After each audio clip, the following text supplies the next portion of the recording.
All right, ladies and gentlemen, we are here. It is a awesome episode. It's officially your what is this? Second appearance on the podcast. Yes. Second appearance. Lucky 13 on episode 13. We got to my right, Mr. Megga, The future champion. future champion in his dreams. You having a lot of those dreams lately, John? Yeah. And I am, as always, Nick Natural, your chair shot crown of the champions. Ladies and gentlemen, today's a little bit of an impromptu episode, I would say. And I just jumbled up some questions, and I think they might spark some interesting conversation. So, let's start off with saying this.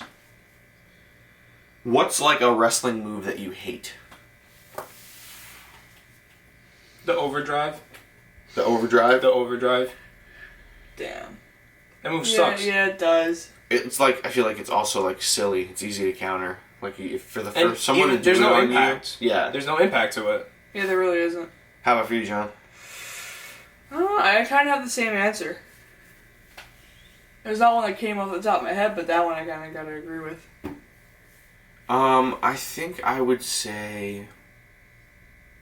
Damn, a move I hate. What are we waging hate on? If you don't like it, I guess. Meaning I think it looks stupid? Yeah, I mean... I guess. I don't know. I'm never a fan of when people do like a stomp from the top rope.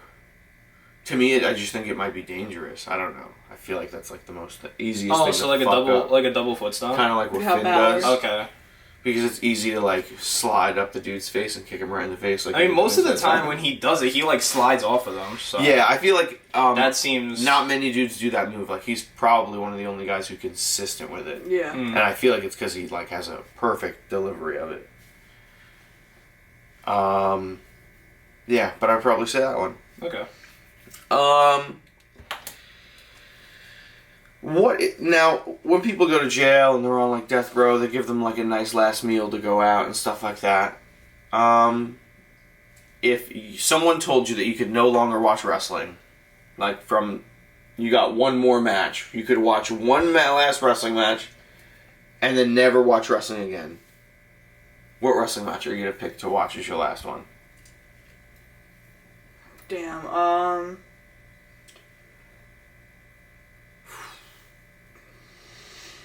So I think for me, I immediately thought of that Elimination Chamber with Triple H and Michaels and that like the brown tight one. Oh, the first chamber? Okay. Yeah. So I thought of that one only because like I want to see a good amount of guys. If it wasn't that, I'd pick the triple threat from WrestleMania 24. Oh, okay. That's probably a great match in my opinion. damn, I would have to go Taker, Shawn, Mania 25. I would say Angle and Shawn Mania 21. Good That's one. a good That is one. a good one. That's a really good one. Like, if you want to go out on a good technical wrestling match, Mm-hmm. there you go. Yeah. Definitely. And I feel like it's underappreciated almost. A little bit, yeah. Because I feel like not many people would acknowledge that match. Okay, let's jump into this topic. This one's a little bit like, you could go either way, kind of. How do you feel about receipts? We hear, like, rumors of dudes, not rumors, but we hear stories about dudes who, like, say, I accidentally hit Taker with a friggin' chair incorrectly, and he told me it was coming. Like, I mean, I feel like, on a level of Takers, that might work. Yeah, I feel like I agree with it to a certain degree. Mhm. Like... A receipt where, like, if a dude hits you with a rough chair shot, you hit him with a rough chair shot. Not like a chair shot to hurt him. Yeah. Just because he hit you with a rough chair shot. Exactly. Like, he didn't hurt you. Yeah. Yeah, I would say, mostly, I think it depends who it is, like, what the situation is. Yeah. Like, obviously, if you're gonna hit Undertaker with a chair incorrectly, he's gonna murder you with that chair. Yeah. So, because that's the thing where I feel like respect it's gotta, level. it's gotta be respect. How do you feel on, like, If you're a level of, rookie, like, I feel like you gotta learn when your Brock ways. does it? When Brock does it, Like, Braun Strowman. I said Oh, Broman. yeah, Braun. Roman. That's Braun Riddle, Strowman. Roman. Yeah, weird Broman. tag team. Strowman was, like, a little rough on Brock, and he just straight up, like... Yeah, then Oh, just yeah, punched with him the in the knee in the face. head. How do you feel about ones like that? I felt about it. Do you think like Brock is it like see now like that's an instant receipt? You know what I mean? Yeah. Like it happens right after the hard hit, so it's almost like the hard hit made you go fuck it, and you blew up on this dude. Yeah. Taker's is a more like it's coming. Like just be ready. Just know it's gonna happen. yeah, like I'm not gonna jeopardize this match, but it will happen in the future. Yeah. Yeah. I don't know. With the Brock one, I guess it might have just been like a fight or flight thing that kind of kicked in. Plus, he also did like UFC, so he's like used he to got hit. taking a hit and then throwing a hit back. So Yeah. I think it could be When one you of those said Brock, things. I don't know why I thought of the Jeff Hardy chair shot. Oh, when he fucking When cracked. Jeff Oh, cracks him in my the face. God, that's a wild. I feel I like love that was that. fucking planned though. That's I don't think hilarious. I feel like I love the watching that clip chair- and going, "Oh my god!" It looked so brutal because of how planted and like how like a wall Brock Lesnar was. Yeah. He did not move. Like, just ate that fucking shot to the face. Ugh. Yeah. Wild as hell. Okay, in your opinion, what do you think is like the greatest achievement in wrestling? Like the end all be all. Like once you did this, you pretty much cemented your legacy. Getting inducted into the Hall of Fame. But the WWE Hall of Fame, like other Yeah. There's a bunch of different holes. Well- promotions have Hall of Fame. Well, yeah, I'm just saying, in any Hall of Fame that where you feel you did what you needed to do, yeah. So it's not winning a belt or anything like that. It's just a Hall of Fame induction. Sometimes it depends. Because there's a lot of people Yeah. in the WWE Hall of Fame that shouldn't be in the WWE Hall of Fame. That's true. Okay. That's why I'm Case saying. in point, if- Donald Trump. What he like? That's very true. He's in the Hall of Fame for some I'm reason. just saying, like, let's say, like how a Samoa Joe did his thing in TNA and gets or a Ring of Honor and gets inducted to the Ring of Honor Hall of Fame. Okay. That and could like be his since end-all, Samoa be-all. Joe was never like WWE champ, Exactly. his legacy is cemented. He's a legend. Well, yeah, that makes sense. And maybe one day we'll be in WWE Hall of Fame. Yeah. I just feel like it makes it seem like almost like it comes up short. Like you think that I'm not ragging on Samoa Joe. I love Samoa Oh Joe. yeah. But like it's like damn, yo, like you have all these accolades, but you were never the WWE champ. It's almost like how you feel about when you think about like dudes like Dusty or And dudes Jake. like Jake the Snake. Like Yeah. these guys are legends, but they never held that belt. Yeah. So I feel like on paper it puts them back. I would say for me though, like biggest achievement you can get in wrestling is having a cult following. Like having people that will be behind your back, Like always a rooting for you Cena-worthy. and shit. Like Oh, Daniel like Bryan MDK. Yes movement, I would say something like that. Oh, like an MDK as well. Yeah, even that Yeah, MDK, like Mhm. that's a whole thing. Every time he shows up, is a whole mosh pit. He has a cult like Nick Gage has a cult following behind them. Yeah. If you have people that are gonna love you all the time, It's like Nick Gage is a legend in his own respect, even though Yeah. he's never wrestled for like a big major company. besides that one time he did. Yeah, but like I'm saying, like a place Yeah, like he's not known from there. or like being on consistent AEW Yeah. payroll or something like that. Yeah, so I get that. Yeah, so you're essentially saying it's the fans that matter. Yeah, I would say the fans matter more than wrestling, like than championships. Yeah. Yeah. I like those. Those were good answers. I didn't expect you to say that. I don't know why. I expected you to say something different. Okay, here's a fun one. Would you rather never be pinned ever in your wrestling career or beat Bruno Sammartino's reign streak? Now think about that number. That's like 3 years or 4 years that he was I like wouldn't want to be pinned. the champ. I wouldn't want to be pinned. Only because if you had that long of a reign, Uh-huh. there is a very, very decent chance the fans will turn on you at this point. And boo the fucking Okay. shit out of you. I would do Bruno. I think I would do Bruno. I would rather not be pinned. Just because I don't think anybody will Now, ever beat for the not be Bruno's number. pinned, you never said that we were never pinned. That doesn't mean we never win the title. But at the I same feel like time, it goes hand in hand with the question only because I'm saying never Or be a title pinned in general. Or It doesn't have to be the WWE. yeah, you Championship. could like rock on the tag or Intercontinental I'm fine with that. and never be pinned in Well, your entire career. I'm fine with that. I'm just seeing it as like you never get pinned. Doesn't mean you don't lose. Yeah, but you can Yeah, still like I'm get still- submitted Yeah, and I'm all fine that. with that. And I always see it as submissions is more of a weak thing compared to pins. Yeah, like you can 'Cause get that's somebody always with what a it's roll been, up, yeah, as 'cause- opposed to making them tap out. Yeah, because like someone can still like throw in the towel and all that. Yeah. Mhm. But like if you tap out, that's you giving up. That's how I see it. Mm. All right, here's another this or that. New Japan or Lucha Underground? New Me Japan. personally, I'm picking Lucha Underground. I'm saying New Japan just because I like that style of wrestling. Uh-huh. I'd say Lucha Underground. I think fair. Lucha Underground was just impactful. Oh, it definitely was. I picked New Japan because I like that style of wrestling. Mm-hmm. I love Lucha Underground. I thought it was great, but I just like Lucha Underground's presentation. I'll say this: New Japan. That was it for me. I think New that was what Japan it is was. kind of what got me back into wrestling a little more. Like there was a time Oh, where I yeah. wasn't watching a lot, Uh-huh.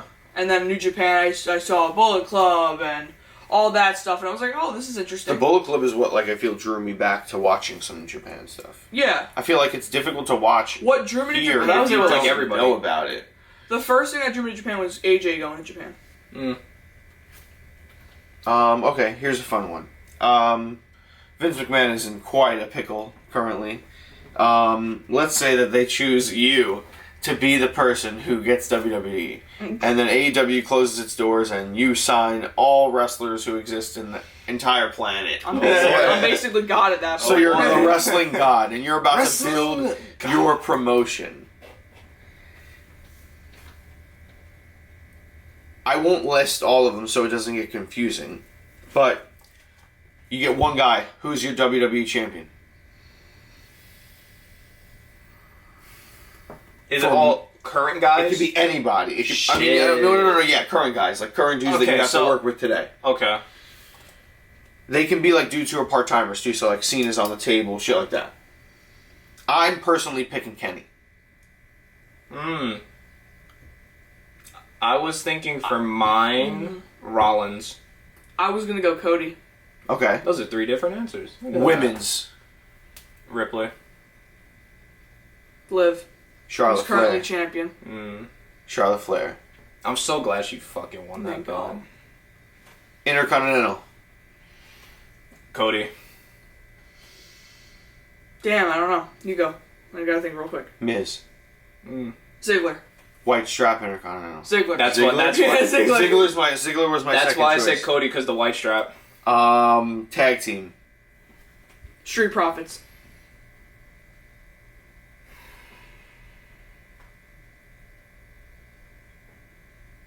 You know what? Switch my answer real quick. Intercontinental Montez Ford. Oh wow, you're Oh, making wow, it a okay. singles competitor? And I'm giving the tag titles to Dirty Dogs. Dirty Dogs. Damn. Okay. My tag titles would probably go to the Bucks. I don't want to say it. I'd probably give it to the Bucks too. Announcer. So like, ring announcer. Or like interviewer as Oh well. shit. Like interviewer, Justin announcer. Roberts. Justin Roberts. I'm picking Tony Schiavone. Oh, that's a good one. So okay, I'm gonna just give two answers. Like for ring announcer, I would pick Mean Gene if I could go like throughout all the ring times. announcer Howard Finkel, Yeah. and then backstage interviewer. Mm-hmm. I always fucking loved the Jonathan Coachman. Yo, Coachman lit. Okay, Dude, and Charleston. your commentary team. Just pick two people, and it can be at over any time. All right, one of them, Mike Tenay from TNA. Mm-hmm. And then I always say this because I think it'd be funny, but I think the hypest commentary team would be Mike Tenay and Pat McAfee. Pat was on mine. Pat and Mara Ranallo. Yeah, them two and Mauro Ranallo, them three is like the hypest commentary team of all time. Who's the dude from like GCW events who's always like cursing? I don't even know his name. Oh, that's, I forget Kevin his Gill. name. Okay, so I would. I always forget his name. I would pair him with Jerry the King Lawler. What the fuck? Like, Nah, that's Attitude crazy. Era, Jerry the King You're- Lawler. That's crazy. Straight up hitting What's on up women. with you? Is that not a wild combo? No, it is, but it's like that's so funny. I feel like it would be like gold banter What? between No, them. definitely. That's Damn, hilarious, bro. Actually, you know what? Mike Tenay and Kevin Gill. OG. I I'm sticking with mine. Pat and Mara Ranallo. love Pat. I love okay. Pat, though. This is another good one that I have. If you could have been born into any wrestling family, which one would you have chosen? Now, mine I think might shock you, but go ahead. I'm picking the Hart family. Okay. I was gonna say Hearts. Hearts. I would pick the Hardys. Okay.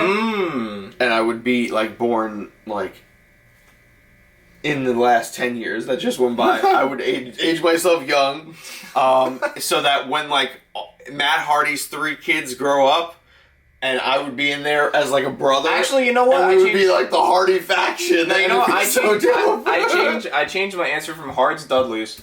I'd be a Dudley boy. Oh, that's lit. That's lit. I mean, I'm sticking Devon Hearts. Dudley, Devin Dudley. I'm right here. I chose them for my, like, if I could join a faction. Yeah. When I did that one. Yeah. I'm sticking with Hearts. Okay. We did that one. We did the Never Been Pinned. Okay, here's the last one. Before I go on to the last one that I think might give us some conversation. You get to pick one dream manager for yourself. Who do you pick? For Heyman. me? Yeah. For Heyman?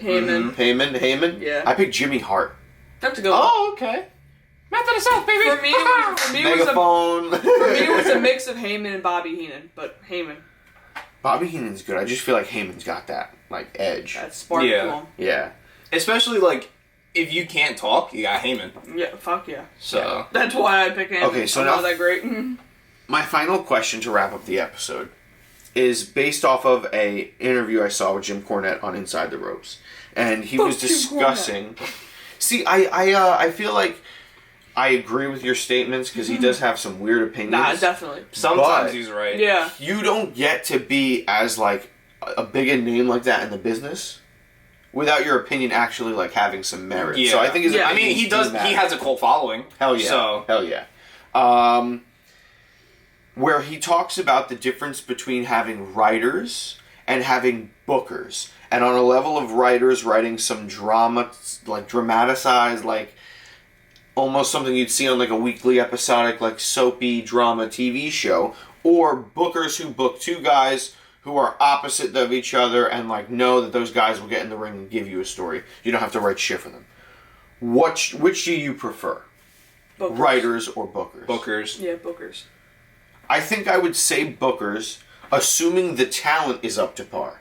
So I Yeah. feel that... Okay, that makes sense. Yeah, The because there are reason- some writers that can write gold. Exactly, but I also think that the reason that they have writers now and do that whole thing is because the talent isn't good enough to come up with that stuff on their own. Yeah. Or at least they're just not allowing them to. Yeah, well, yeah. You can't say that they can't because most of them can, but it's also because Exactly. everything's all written now. They want to be in control of that Yeah. whole narrative, Yeah. which I understand as a big corporation you need to be. But like, they're Fuck you, Bruce Pritchard. I get the need for like having a script or having writers, but I don't think like that you need to bring up a random story. Like, you know what I mean? Like make a thing that is fake. Like Yeah. make something that isn't real. Like you could be like, Orton's a bad guy and he shows up every day and he kicks people in the head. Cena fights for the children and like is a good guy. Fuck them kids. They don't like each other. Like that's the thing. Yeah. You don't have to be like Rather than those. Orton storylines. broke into his house and kidnapped his children and locked them in a room and then threw them out the front window. Yeah, they Or just that do. story with Enzo and Mark Lana. Henry bangs Mae Young Oh, and they yeah. give a hand. They Like have a hand. things like that. I feel like Hey, that those are was- I mean, that was peak storyline right there. That What are was, you talking that about? was writing. That was gold writing. and like I get like the joke like that and like that was the attitude or where they were Yeah, joking with. they But there were are being sometimes serious. where they do it now and it's just silly to me. I mean, because even then, most of the writing they did back then, some of it was kind of questionable. Like I remember they did one where Terry Runnels had a miscarriage. Like D'Lo calls it a I miscarriage think or in this something like interview that. he might even reference that. Yeah, like Like there's she some gets stuff that pushed or something, shouldn't. right? Yeah, she gets pushed or off the Snitsky ropes. Yeah. punting a baby. Okay, but that's funny. But that was fun. Because it was so fake. Yeah. It's like when it's over the top fake, like it's hilarious, but like when they're trying to make it serious, it's like what? Yeah. Like that, like there's some stuff that shouldn't be written. Yeah, the I would miscarriage say. thing I think was a stretch. That and like when Kane fucking Like kidnapped there were and some then storylines Rita. that I like that I Like- think were great that got fucked up by real life shit. Like here's one of these for example, the Ziggler Lana Rusev storyline.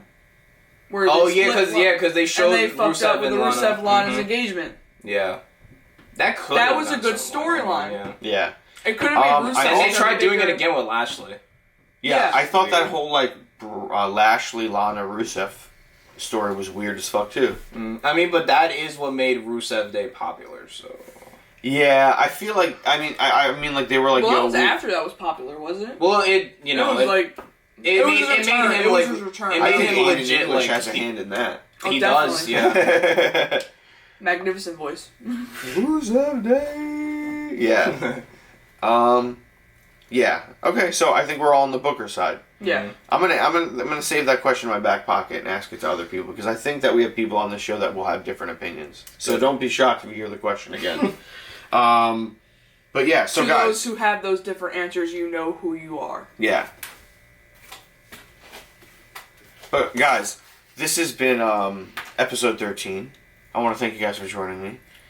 We have a few more episodes to go, and then get ready because we will be in the new location. So, can't wait to see you there. To my left, we have, I'll let you introduce, sign yourself out. Don't matter what you call me, either Lucky 13 or Devin Jackson, because I'm either. Don't call me Devin 13 though.